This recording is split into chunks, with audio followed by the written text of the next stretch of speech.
సకల గణాలకు అధిపతియైన గణపతి దేవుడిని ఏకదంతుడు అని ఎందుకు పిలుస్తారో మీకు తెలుసా? ఈ పేరుకు వెనక ఒక ఆశ్చర్యకరమైన కథ ఉంది.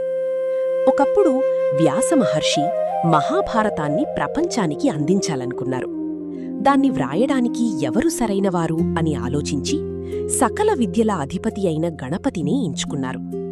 కైలాసానికి వెళ్లి గణపతిని అభ్యర్థించగా గణేశుడు ఒక షరతు పెట్టాడు. నేను ఆగకుండా వ్రాస్తాను, మీరు కూడా ఆగకుండా చెప్పాలి. దానికి వ్యాసమహర్షి కూడా ఒక షరతు పెట్టారు. నేను చెప్పే ప్రతి శ్లోకం అర్థం తెలుసుకుని మాత్రమే వ్రాయాలి. ఇలా మహాభారత రచన ప్రారంభమైంది. వ్యాసమహర్షి వేగంగా శ్లోకాలు చెబుతుంటే గణపతి అంతే వేగంగా వ్రాస్తూ వెళ్లాడు. కాని ఒక్కసారిగా ఆయన వ్రాస్తున్న కలం విరిగిపోయింది. ఒక్క క్షణం ఆగితే షరతు భంగమవుతుంది. అప్పుడు గణపతి ఏమి చేశాడో తెలుసా?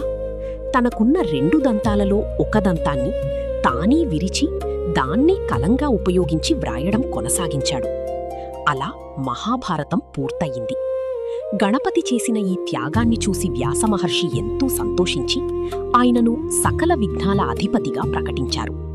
అప్పటినుంచి ఒక్క దంతం మాత్రమే ఉన్న గణపతిని ఏకదంతుడు అని పిలవడం ప్రారంభమైంది.